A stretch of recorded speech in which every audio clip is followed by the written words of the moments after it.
I've been on an Apex Legends kick, so I'm gonna do a quick little top tier list. Well, not even a tier list, but I'm gonna go through all the characters, uh, and I'm going what I think their skill set brings to the match. So high impact on the high end, to above average, average, lacking, and don't bother. And we're gonna work it through in the order that this person put the tier list together on. So we got the newest character. I don't know their name, but they can put portals through anything, and it's their basic ability. It's not their ultimate. Their ultimate is also very good, where they can set a remote return point and you can teleport to it from anywhere. I think this character is insane. I think not being safe anywhere is a big deal in that game. Mobility is a big deal in general, but being able to just like pop through a wall or recall to a random spot is very important. I think this is definitely a very strong character. It's the newest or the second newest character. Next, Ashe. I play a lot of Ashe. I like her a lot. I think her tactical is very strong. Movement is very important in this game, and her locking you down even for a second or 3 seconds or whatever it is awesome. Is there cross progression? I don't know if there's cross progression, but yeah, Pathfinder was dope early on before he kind of got feature crept. But yeah, anyway, Ashe, her tactical is very good. Her ultimate can be pretty good. In general, just strong, impactful, good. Fuse. Yeah, there's going to be a trend here. I think Fuse is also good. Having a tactical that can deal damage and slow and do things is just strong.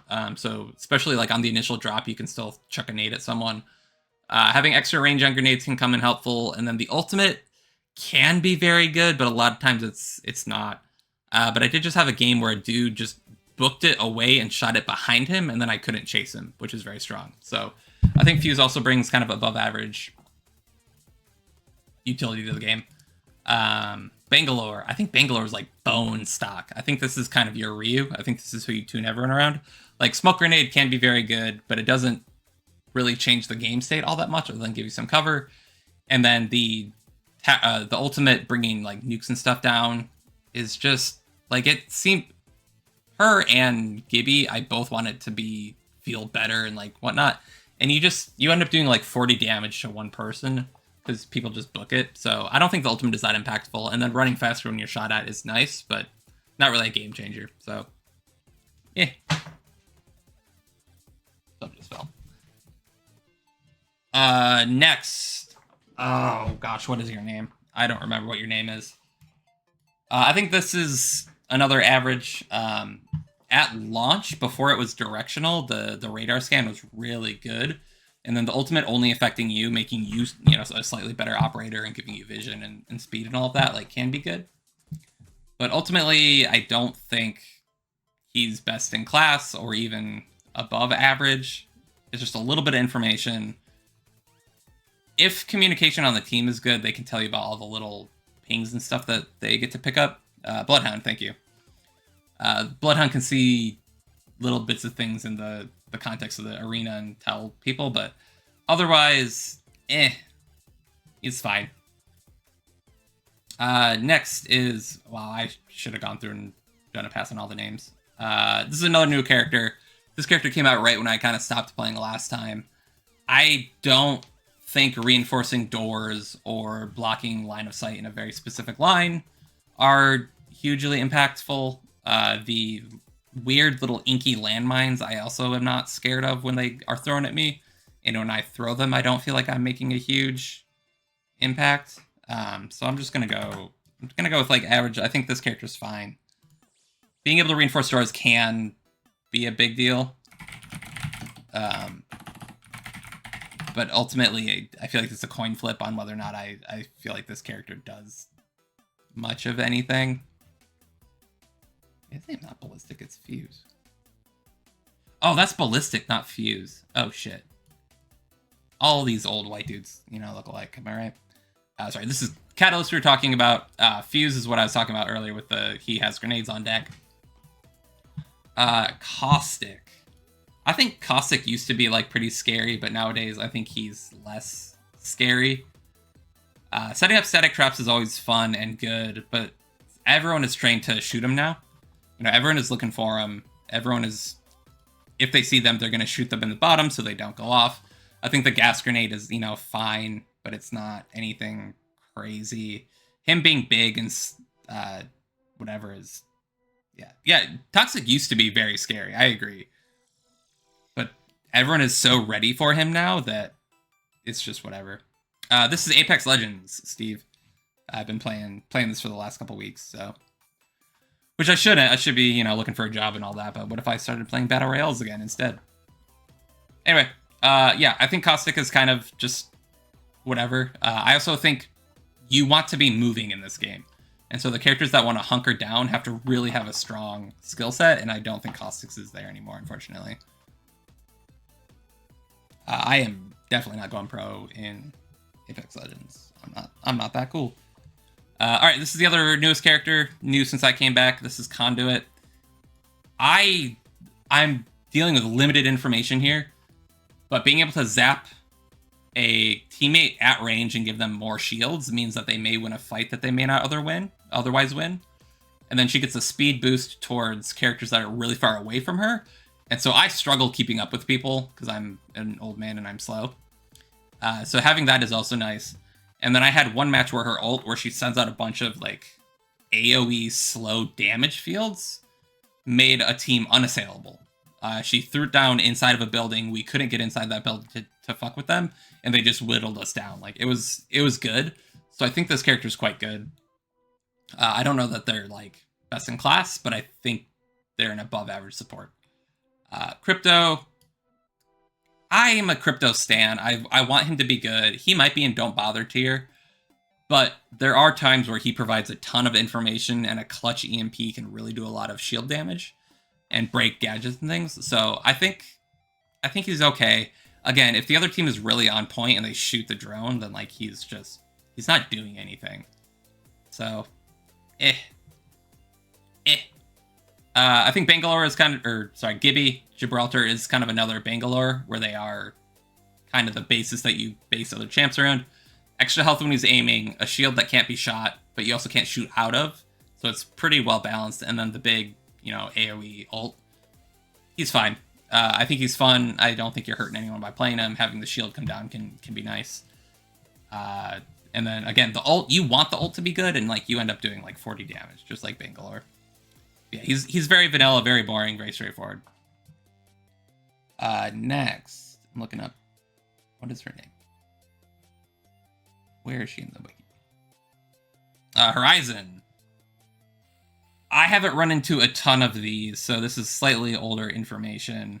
I think she's fine. Her tactical just shoots you up in the air a little bit, which can be good and annoying. Like, if they just keep hopping into it and, like, jumping around, it's kind of hard to track them. But you can shoot them out of it.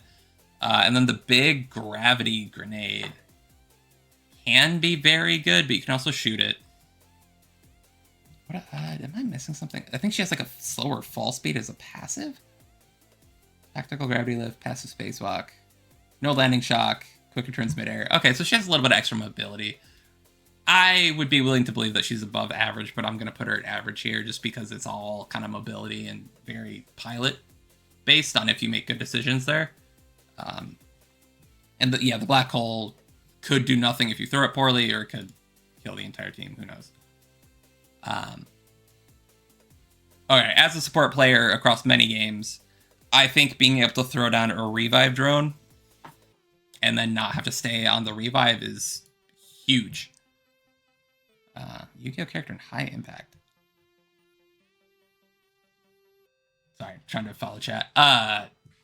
This is me personally as a support player, but I just think being able to fight while your teammate is reviving can really change some fights.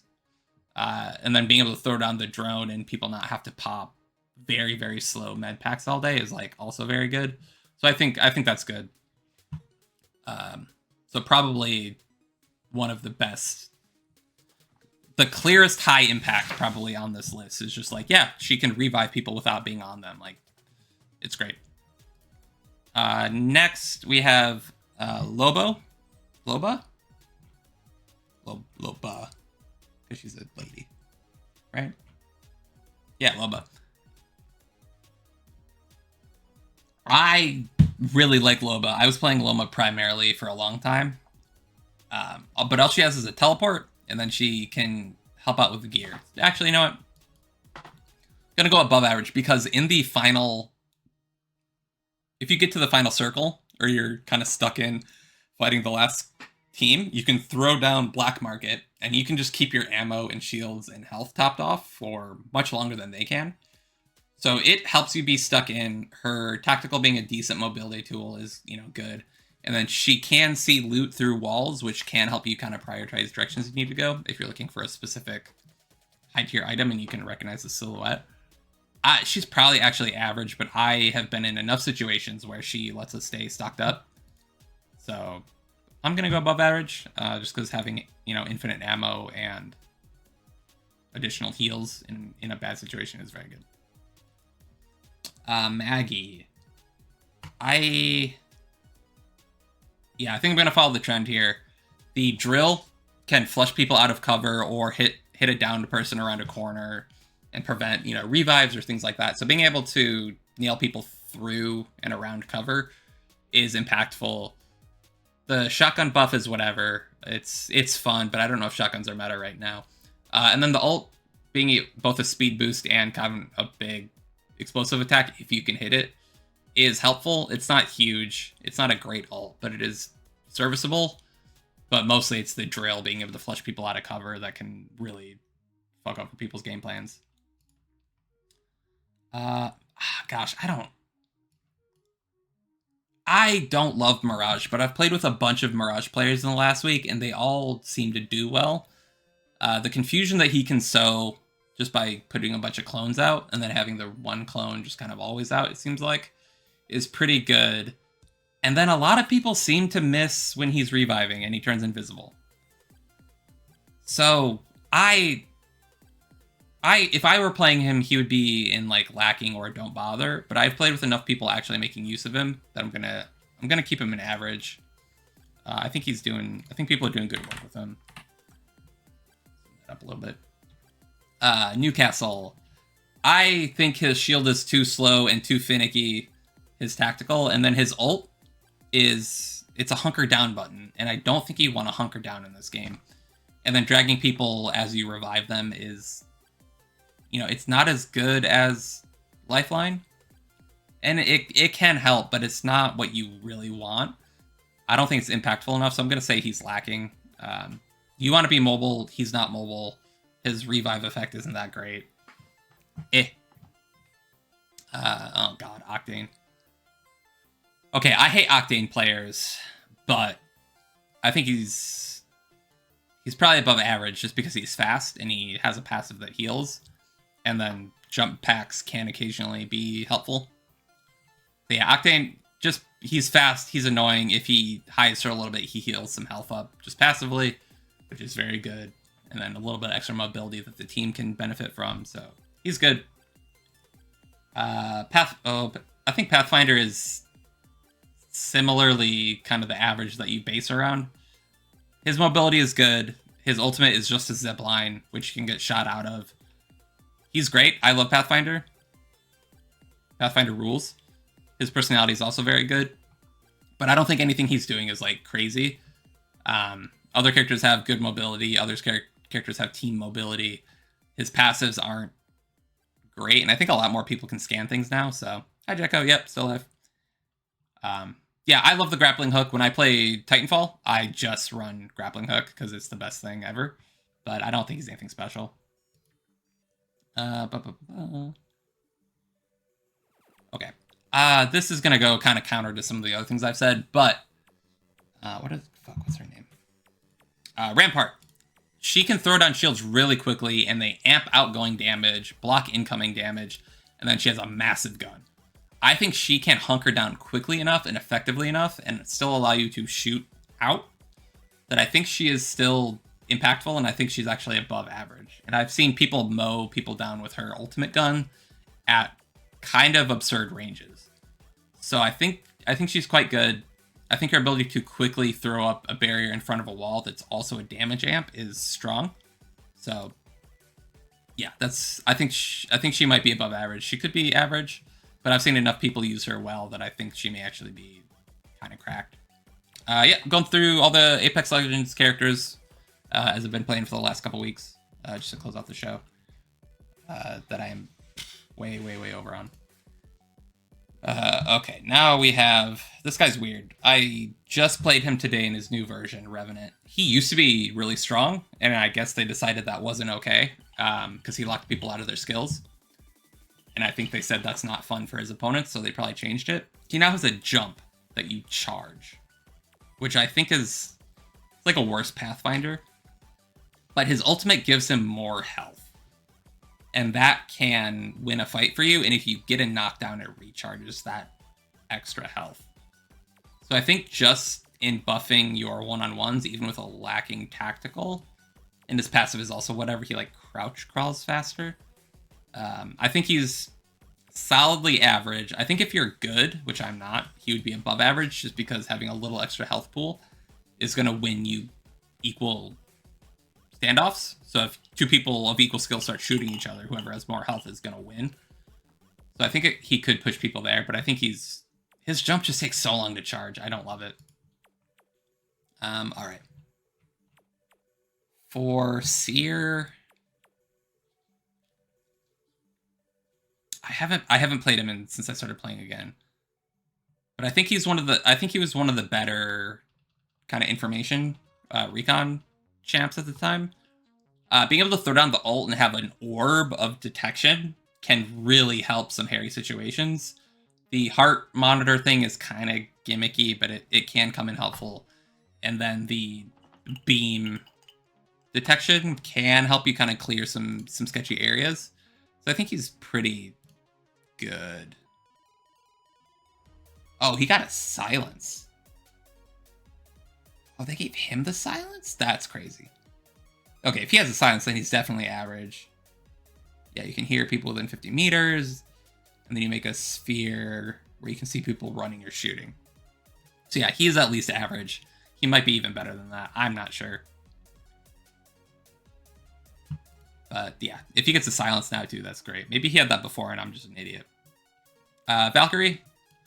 High mobility. Just has like a passive, a tactical that does damage and like clears out areas. I'm already like looking at above average tier. And then her ultimate is a full team relaunch. So you can get out of sticky situations, you can get back in the circle, you can get across shitty open areas, things like that. So I think she's definitely swinging in above average tier. I'm a strong proponent of Valkyrie. I think she's very good. Wattson. This is another hunker down character. Her ultimate's not bad. But her tactical is so whatever.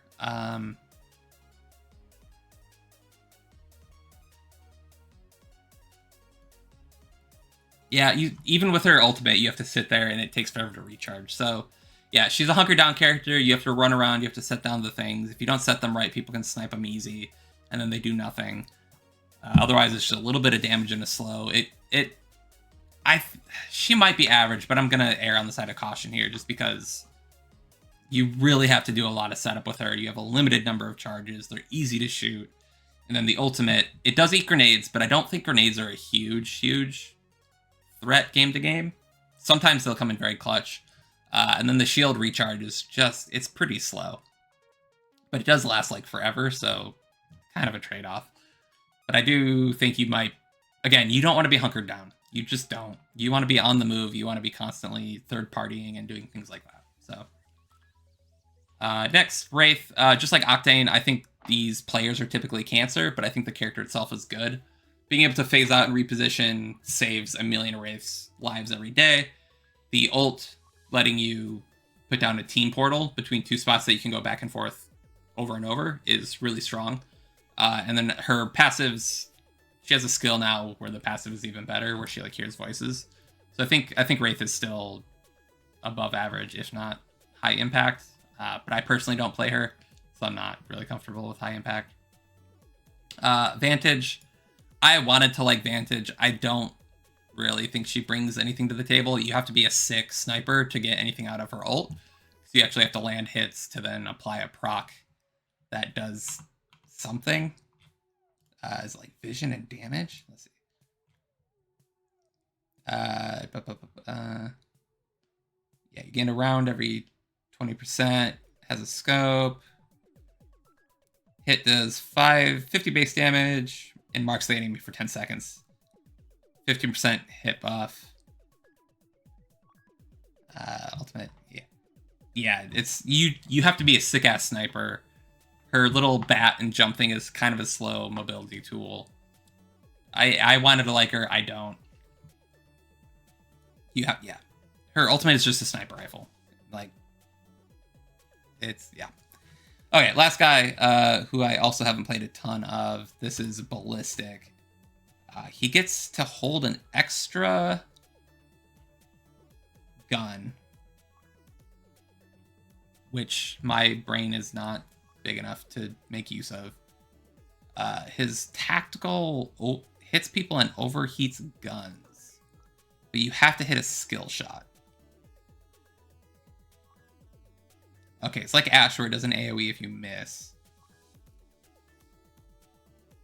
So yeah, it limits how much they can shoot. If locked on, or oh wait, okay, he can like lock on. That is better. And then his ult, people get faster reloads, faster armor move speed, and infinite ammo. And his sling weapon is equipped and upgraded to legendary. Okay, so he turns hacks on for his team and his ult, and you get infinite reloads. His passive could be good. I've never been overheated, so I'm not sure if it's crippling or not, or if you just switch guns and like it's whatever. But given that I've never seen anyone pick him, I think I'm just gonna say don't bother. Like, the extra gun is whatever.